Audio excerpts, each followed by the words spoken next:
आज अ, हम लोग मैसूर का किस प्रकार से अंग्रेजी साम्राज्य में विलय हुआ इसका अध्ययन कर रहे थे, जिसमें कि हमने आंग्ल मैसूर प्रथम युद्ध जो उसका अध्ययन कर लिया। आज हम द्वितीय आंग्ल मैसूर जो उसका अध्ययन करेंगे। प्रथम आंग्ल मैसूर युद्ध जो उसकी समाप्ति जो थी मद्रास की संधि से हुई थी, और मद्रास की संधि के बाद हैदर को आशा थी कि अब इस क्षेत्र में कुछ समय तक स्थायी रूप से शांति बनी रहेगी, किंतु ऐसा नहीं हुआ। और 1769 के बाद हैदर और अंग्रेजों के बीच फिर से मतभेद होने शुरू हो गए और 1780 में पुनः युद्ध आरंभ हो गया, जो कि हैदर जो था उसकी मृत्यु तक चलता रहा। इसके पीछे कई कारण थे। सबसे पहली बात आती है कि मद्रास की संधि में दोनों ने एक दूसरे को सहायता देने का वचन दिया था, किंतु 1770 में जब मराठों ने मैसूर पर आक्रमण कर दिया तब अंग्रेजों ने हैदर की कोई भी सहायता नहीं की थी। फलस्वरूप हैदर को पराजित होकर मराठों से अपमानजनक संधि करनी पड़ी।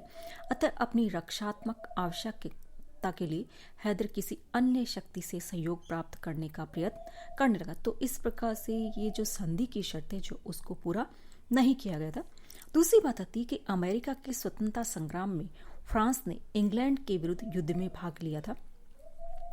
अतः अंग्रेजों ने 19 मार्च 1779 को माही पर अधिकार कर लिया और माही मालाबार तट पर हैदर के शासन के अंतर्गत आता था, किंतु इस पर फ्रांसीसियों का अधिकार था और माही के बंदरगाह से हैदर को निरंतर युद्ध सामग्री जो वो भी प्राप्त होती थी, किंतु अब इसमें बाधा उत्पन्न होना शुरू हो गई। हैदर ने माही की रक्षा के लिए फ्रांसीसियों को मदद दी थी, किंतु माही पर अंग्रेजों का अधिकार हो गया था। तीसरा कारण यह आता है कि निजाम के भाई बासालात जंग को गंटूर की जागीर मिली हुई थी और बासालात जंग व फ्रांसीसियों के बीच में भी बहुत अच्छे घनिष्ठ संबंध थे, जिसे अंग्रेज बिल्कुल भी पसंद नहीं करते थे। अतः अंग्रेजों ने बासालात जंग पर दबाव डाला कि वे गुंटूर का प्रदेश उन्हें सौंप दें। बासालात जंग ने अंग्रेजों से कहा कि वे अपनी सेना भेजकर गुंटूर पर अधिकार कर ले, ऐसे हम नहीं देंगे। और गुंटूर का रास्ता हैदर व निजाम के राज्य से होकर जाता था।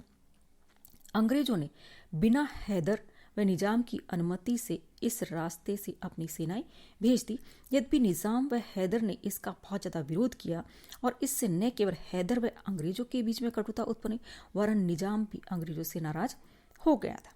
इसके अलावा चौथा कारण यह आता है कि इसी दौरान अंग्रेजों ने राघोबा से सूरत की संधि कर ली, जिससे आंग्ल मराठा युद्ध आरंभ हो गया। मराठे अंग्रेजों के विरुद्ध हैदर की सहायता प्राप्त करना चाहते थे और हैदर ने 1780 में मराठों से एक समझौता कर लिया। उसके पश्चात निजाम को भी इस संयुक्त मोर्चे से सम्मिलित होने को कहा गया और निजाम गुंटूर के मामले को लेकर अंग्रेजों से नाराज था। अतः निजाम भी कहा जाता है कि इस संयुक्त मोर्चे जो उसमें शामिल हो गए। इस प्रकार से एक बार फिर से हैदर, निजाम और मराठे जो इकट्ठे हो गए और अंग्रेजों के विरुद्ध ये मोर्चा कहा जाता है कि अत्यंत ही शक्तिशाली दिखाई देने लगा, किंतु वॉरेन हेस्टिंग्स ने निजाम को गुंटूर लौटाकर इस मोर्चे से अलग कर दिया वापस, यानी कि स्थिरगुट जो उसको तोड़ दिया गया था। अब इन दोनों के बीच में युद्ध शुरू हो गया। 28 मई 1780 को हैदर श्रृंगापट्टम से बाहर निकला और बेंगलोर में अपनी सेना इकट्ठी करके अंग्रेजों के ठिकानों पर आक्रमण करना शुरू कर दिया। इसी समय अंग्रेज सेनानायक मुनरो ने अपने सहयोगी सेनानायक बैली तथा फ्लेचर को हैदर के विरुद्ध भेजा और 10 सितंबर 1780 को आर्नी नामक स्थान पर दोनों के मध्य भीषण युद्ध हुआ। इस युद्ध में फ्लेचर मारा गया, बैली को घायल अवस्था में बंदी बना लिया गया और अक्टूबर 1780 में हैदर ने अकार्टा को जीत लिया और हैदर की इन विजयों से अंग्रेजों की प्रतिष्ठा अपने न्यूनतम बिंदु तक जा पहुंची। अतः वॉरेन हेस्टिंग्स ने सर आयरकुट को जरूरी सेना देकर भेजा और जून 1781 में सर आयरकुट ने हैदर को पोर्ट नोवो नामक स्थान पर पराजित किया, किंतु अंग्रेजों को इस सफलता का लाभ नहीं मिला। आयरकुट के पास घोड़े नहीं थे और रसद का भी अभाव था। अतः आयरकुट मद्रास लौट गया और त्यागपत्र दे दिया, किंतु उसे समझा बुझाकर वापस भेजा गया और 27 सितंबर 1781 को उसने शोलिंगर नामक स्थान पर हैदर को बुरी तरह से पराजित किया। 2 जून 1782 को अर्नी नामक स्थान पर जो युद्ध हुआ वह कहा जाता है कि निर्णायक नहीं रहा और इसी बीच मराठों ने अंग्रेजों के साथ 17 मई 1782 को सालाबाई की संधि कर ली। तो इस प्रकार से अभी तक जो मराठे हैदर के साथ में थे वो भी अब किसकी तरफ, अंग्रेजों की तरफ चले गए। अब हैदर जब अंग्रेज हैदर के विरुद्ध अधिक प्रभावशाली ढंग से लड़ सकते थे। युद्ध अभी चालू ही हुआ था कि युद्ध के दौरान 7 दिसंबर 1782 को हैदर की मृत्यु होगी। उसके पश्चात हैदर के पुत्र और उसके उत्तराधिकारी टीपू ने ब्रिगेडियर मैथ्यूज को उसकी समस्त सेना सहित बंदी बना लिया और 1783 में यूरोप में अंग्रेजों ने फ्रांसीसियों से संधि कर ली। फलस्वरूप अब फ्रांसीसियों ने टीपू को सहायता देना बंद कर दी।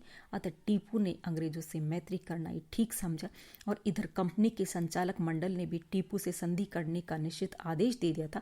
अतः मार्च 1784 में दोनों के बीच में मैंगलोर की संधि हो गई और संधि के अनुसार टीपू ने कर्नाटक खाली कर दिया तथा अंग्रेजों ने मैसूर के उन क्षेत्रों से अपना अधिकार त्याग दिया जो कि युद्ध काल में हथियाए गए थे और टीपू ने अंग्रेज युद्धबंदियों को मुक्त करने का वायदा किया और अंग्रेजों ने मैसूर में व्यापारिक एकाधिकार की मांग की, किंतु टीपू ने यह मांग स्वीकार नहीं की। इस प्रकार से दोनों पक्षों में एक बार फिर से कुछ समय के लिए शांति स्थापित हो गई थी।